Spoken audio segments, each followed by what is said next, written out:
क्या हम बिना गुरु दीक्षा के तिलक लगा सकते हैं? फिर दीक्षा के बाद भी कभी कभी बहुत ज्यादा मनमानी करते हैं। मैक्स टू मैक्स 5 या 10 रुपए में धाम में मिल जाएंगे। पर्पसली अगर आप सफेद चुनरी ओढ़ रहे हो संसार में रह के भी, इससे गुरु अपराध बनता है। Radha Vallabh Shri Harivansh. Hare Krishna. Radhe Radhe to all the devotees. तो जैसे कि आप सबको पता है कि पिछली योगिनी एकादशी को इस अधम की दीक्षा हो गई है। तो गुरु दीक्षा के बाद हमें फाइनली हमें तिलक लगाने का जो सौभाग्य है वो प्राप्त होता है। बहुत सारे लोगों की बहुत सारे क्वेश्चंस होते हैं कि क्या हम बिना गुरु दीक्षा के तिलक लगा सकते हैं? तिलक कौन सी रज का लगाना चाहिए? तिलक को दीर्घस्थायी करने के लिए, लॉन्ग लास्टिंग करने के लिए क्या करना चाहिए? या फिर किसी को ये भी नहीं पता होता कि हमें तिलक किस चीज का करना है, कौन से रज का या कौन से चंदन का करना है, ये भी नहीं पता। तो इन सारे क्वेश्चंस के आंसर देने से पहले, जैसे कि आप देख रहे हैं कि मैंने तिलक धारण नहीं किया हुआ है क्योंकि बहुतों को पता नहीं है कि तिलक धारण कैसे करते हैं। तो वो सबसे पहले मैं आपको दिखाती हूँ कि यहाँ मेरे पास ब्रजरज है। मेरे पास ऐसे यमुना जी का जल रहता है, हमेशा ऐसे स्प्रे बॉटल में ही रहता है क्योंकि बहुत सारे टाइम हमें ज़रूरत पड़ती है इंस्टेंट ऐसे स्प्रे करने की चीज़ों पे या फिर हमारे खुद के ऊपर, तो इसके लिए ऐसे रहता है। तो मैंने यहाँ पे ब्रजरज घोल के रखा है। तो ये ब्रजरज की कंसिस्टेंसी जैसे ही थोड़ी सी गाढ़ी होने लगती है, मैं ऐसे यहाँ से यमुना जी का जल इसमें थोड़ा सा स्प्रे कर लेती हूँ और इसकी कंसिस्टेंसी ठीक हो जाती है। तो सबसे पहली बात, अगर आपके थोड़े से लंबे और थोड़े से मेसी हेयर है तो आप थोड़ा सा ऐसे टाई कर सकते हैं, इससे आपको सुविधा होगी तिलक करने में। और आपको तिलक लगाने के लिए ऐसा एक चाहिए होगा, ऐसे मुझे नहीं पता मैं इसको क्या बोलूँ, लेकिन ऐसा एक छोटा सा लकड़ी का अंश चाहिए होगा। इससे आप थिक भी ले सकते हो, थिन भी ले सकते हो, ये आपके सुविधा के अनुसार डिपेंड करता है। तो मेरे लिए ये बहुत ज़्यादा हैंडी है तो मैं इसी से करती हूँ। और ये बिल्कुल ही नया होना चाहिए, ऐसा नहीं कि पुराना है आपने इसे हज़ारों बार यूज़ किया है, ऐसा नहीं है। तो अभी एक्चुअली इस ब्रजरज की थिकनेस थोड़ी सी ज़्यादा हो गई है तो मैं दिखाती हूँ। ऐसे मैं ना ऐसे स्प्रे कर लेती हूँ, इसकी थिकनेस थोड़ी सी ठीक हो जाती है। मतलब एकदम बहुत ज़्यादा गाढ़ी हो जाए ना तो फिर तिलक क्या होता है ना, थोड़ी देर में गिरने लगता है ऐसे टूट के। अच्छे से इसको लगा लेना है इसके ऊपर, ऐसे पहले लेफ्ट साइड पे लगा के एकदम ना आपको माथे के मतलब ऐसे बराबर सीधे ऐसे करके आपको पहला आपका एक स्ट्रोक देना है। उसके बाद एकदम बैलेंस करके आपको दूसरा स्ट्रोक ऐसे,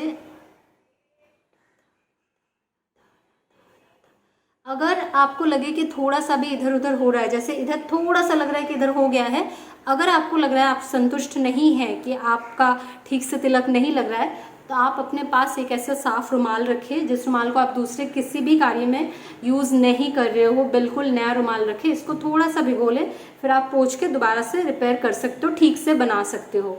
ठीक है, तो अभी मुझे उतना ज़्यादा असुविधा नहीं हो रहा है तो मैं इसको ही ठीक से बना लेती हूँ। तो ये जो 2 पॉइंट्स हैं ये फिर आपको अच्छे से ऐसे, जहाँ पे आप चश्मे का जो होता है ना, मतलब चश्मा हम जब पहनते हैं तब जहाँ पे चश्मा टच होता है बेसिकली उस जगह से आपका तिलक जो है ऐसे मोड़ आएगा।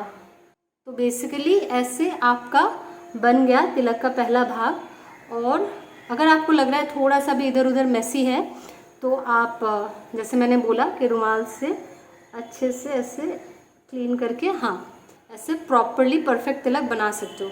अभी तिलक लगाते लगाते क्या होता है, इधर थोड़ा सा सूखने लगता है तो आप देख सकते हो कि इधर थोड़ा सा कम है, तो वो आप ऐसे ठीक कर सकते हो, इसमें कोई प्रॉब्लम नहीं है।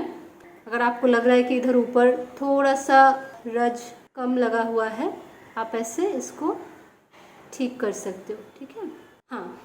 और इसके बाद हम इसके एकदम बीचों बीच यहाँ पे ऐसे राधा वल्लभ श्री हरिवंश ऐसे बना लेंगे बस। ठीक है, अभी आपको जितना भी जहाँ भी लग रहा है कि यहाँ पे रज ठीक से नहीं लगी है या कुछ, वो आप ऐसे करके ठीक कर सकते हो। ठीक है, और उसके बाद जो हमारे लिए आ गया है, जो लोग अभी भी जिनकी दीक्षा नहीं है उनके लिए नहीं है, जो हमारे लिए आ गया है, हम यहाँ पे भी छोटा सा एक ऐसा तिलक की रचना करते हैं। तो जैसे आपने शायद पहले भी देखा होगा, जब मैं ब्रजरज सिर्फ माथे पे लगाती थी, मैं हमेशा इससे नेक पे और थोड़ा सा सीने पे ऐसा लगाती थी, क्योंकि ये होता है वैष्णवों के नियमों में कि हम लोग गले में और ऐसे वक्षस्थल पे भी थोड़ा सा लगाते हैं। ब्रजरज हो या गोपी चंदन हो, जो भी जिनके संप्रदाय में आ गया है। अब आते हैं क्वेश्चंस के विषय पे। जो लोग पूछते रहते हैं कि क्या हम जो डिवोटीज पूछते रहते हैं कि क्या हम दीक्षा से पहले तिलक लगा सकते हैं, तो नहीं, हमारे संप्रदाय में ये आज्ञा नहीं है। आप दीक्षा से पहले, गुरु आज्ञा से पहले आप तिलक नहीं धारण कर सकते। उसके पहले आपको सिर्फ ऐसे एक जो बिंदी है, एक बिंदी आपको लगानी होगी। और जिनके मन में प्रश्न है कि हमें तिलक किस चीज़ का करना चाहिए, तो अलग अलग संप्रदाय के अलग अलग रूल्स होते हैं। हम बेसिकली ब्रजरज यूज़ करते हैं। मैं आपको दिखा देती हूँ, यहाँ पे मेरे पास अभी जो नई वाली मैं लाई हूँ, इस बार जब गई थी धाम, तो मेरे पास ब्रजरज रहती है बेसिकली, बट फिर भी मैं जब भी धाम जाती हूँ ना, मैं स्टॉक करती रहती हूँ कि पता नहीं कब श्री जी की कृपा हो फिर से धाम जाने का मौका मिले। और लोग मांगते भी रहते हैं कभी कभी कि अगर तुम्हारे पास ब्रजरज है थोड़ा सा दे दो, हमें रखना है, सेवन करना है। तो ऐसे बेसिकली मिलते हैं। ऐसे आपको मैक्स टू मैक्स 5 या 10 रुपए में धाम में मिल जाएंगे किसी भी दुकान में। लेकिन मैं श्रीहित केली कुंज से ही लेती हूँ ब्रजरज। इस वाले में से जैसे देखो, यहाँ से थोड़ा सा ऐसा हुआ है ना, ये मैंने एक्चुअली मेरी एक सखी को दिया है थोड़ा सा ब्रजरज। तो आप देख सकते हो इस दोनों में डिफरेंस है थोड़ा सा। तो इसका थोड़ा सा मैंने दिया था अपनी सखी को, तो वो सेवन करती है और माथे पे लगाती है। तो ये जो ब्रजरज है, ये राधा कुंड की रज है जो श्रीहित केली कुंज में मिलती है, और भी बहुत सारी जगह पे मिलते हैं। मैं श्रीहित केली कुंज से लेती हूँ, और इसको मैं हमेशा, ये मेरी एक छोटी सी डिब्बी है जो मैंने नई ली थी, तो इसके अंदर मैंने, आप देख सकोगे, ऐसी कंसिस्टेंसी मैं बना के रखती हूँ। और ऐसे यमुना जी का जल भी मेरा एकदम हैंडी रहता है, तो मैं ऐसे मिला के रखती हूँ, क्योंकि बहुत बार होता है कि जल्दी जल्दी में बनाना थोड़ा मुश्किल हो जाता है, तो मैं इसी से ऐसे लगा लेती हूँ। और एक प्रश्न रहता है डिवोटीज का कि हमें रज कहाँ से लेनी चाहिए। देखो, वैसे तो पूरी ब्रजभूमि की ही रज इतनी पवित्र है कि आप कहीं से भी ले सकते हो। और गुरुदेव ने भी रिसेंटली एक वीडियो में कहा है कि आप ब्रजरज कहीं से भी, ब्रज के हर एक स्थान से, कुछ वृंदावन धाम की परिक्रमा से, कुछ गोवर्धन जी की परिक्रमा से, कुछ यमुना जी की, ऐसे कर करके ना, कुछ राधा कुंड की, ऐसे करते करते ना आप सारी जगहों से थोड़ी थोड़ी रज ले लो। ठीक है, ये आपके ऊपर डिपेंड करता है। सब एक साथ मिला के रखो, फिर उसको माथे पे लगाओ और आप सेवन भी करो। और अगर आपको ऐसी आपकी सुविधा नहीं है, और या फिर आपको ऐसे मतलब ऐसे वाले रज ही चाहिए जैसे मैंने दिखाए, तो आप किसी भी धाम में किसी भी दुकान से ऐसी रज ले सकते हो। ठीक है। और जिनका प्रश्न होता है कि हम रज को दीर्घस्थायी कैसे करें, तो उसके लिए आप थोड़ा सा, बिल्कुल ही इतना सा, थोड़ा सा आप हनी, यानी कि जो शहद है, जिसे हम बंगाली में मोथू बोलते हैं, वो मिला सकते हो जब आप तिलक कर रहे हो, ताकि आपका तिलक दीर्घस्थायी रहे।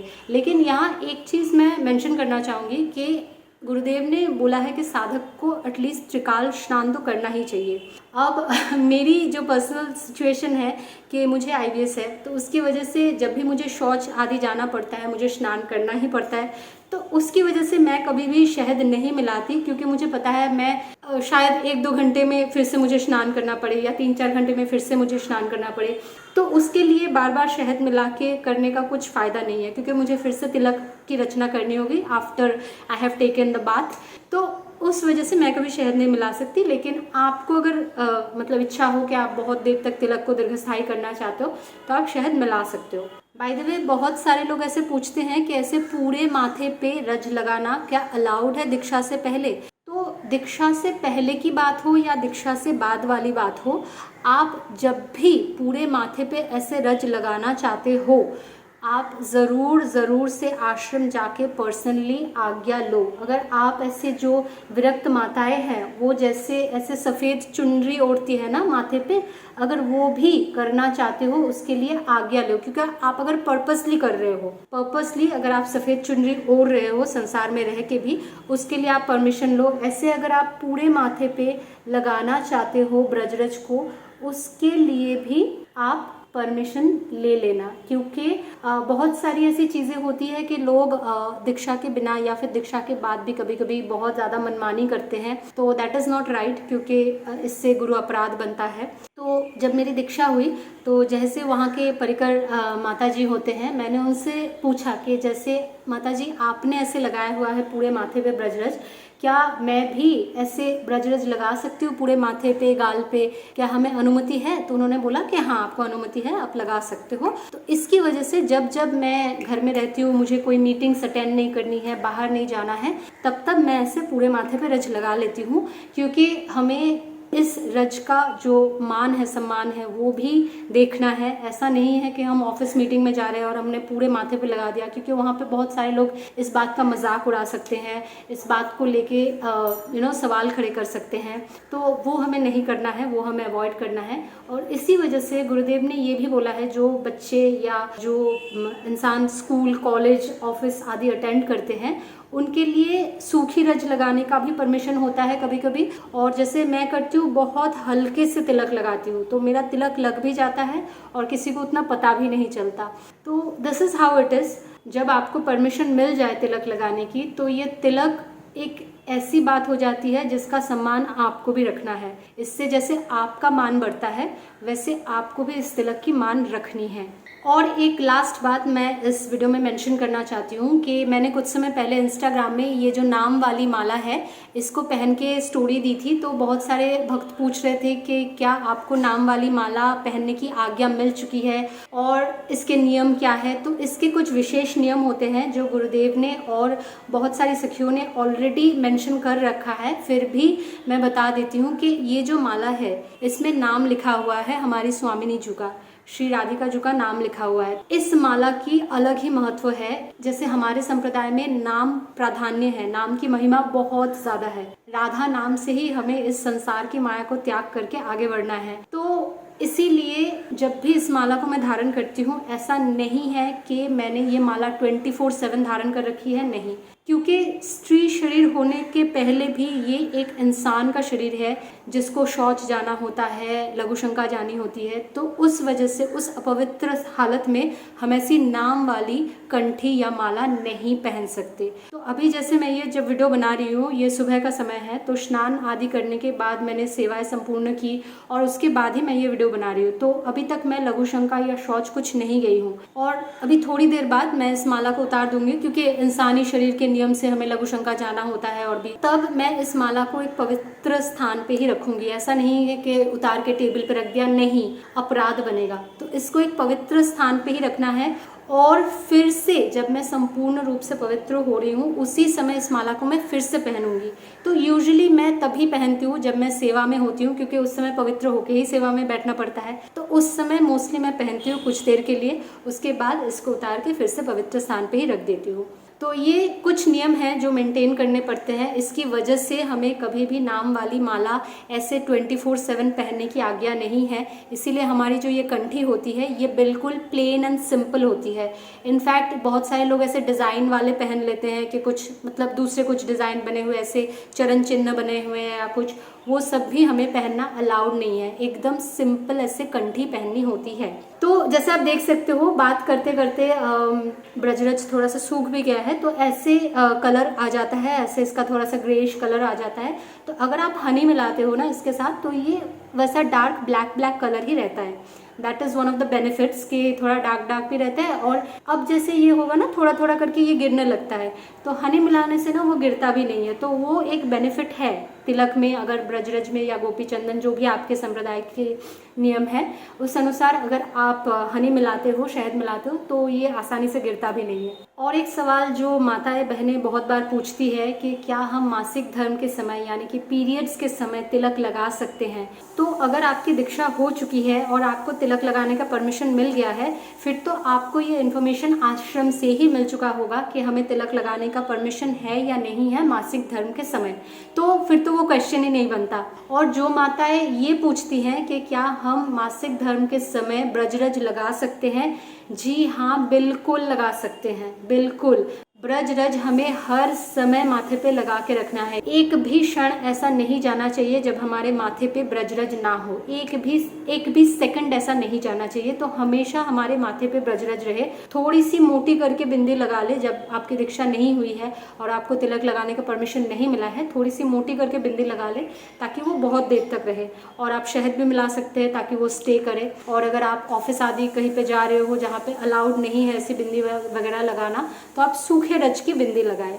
तो आशा करती हूँ आप सबको आपके सवालों का आंसर मिला होगा और राधा वल्लभीय संप्रदाय में तिलक कैसे लगाते हैं उसका आपको थोड़ा सा आइडिया मिला होगा। बहुत सारे डिवोटीज ऐसे ना एक पीली चंदन का टीका भी लगाते हैं यहाँ पे भगवान की प्रसादी करके, हमारे श्री जी के चरणों की प्रसादी करके, तो आप वो भी लगा सकते हो, उसमें कुछ प्रॉब्लम नहीं है। लेकिन सब कुछ दीक्षा के बाद, दीक्षा के पहले तिलक की अनुमति नहीं है हमारे संप्रदाय में। और ऐसे माथा भर के रज लगाना या फिर पीली बिंदी, ये सब कुछ आप एक बार आश्रम से ज़रूर पूछ लीजिएगा, क्योंकि बहुत सारी ऐसी चीज़ें होती हैं जो छोटी छोटी लग सकती है आपको, लेकिन उसके लिए अनुमति लेना ज़रूरी है, क्योंकि ये भागवतिक मार्ग है। यहाँ पे मनमाने की सज़ा भगवान से मिलती है। राधा वल्लभ श्री हरिवंश। हरे कृष्ण, राधे राधे।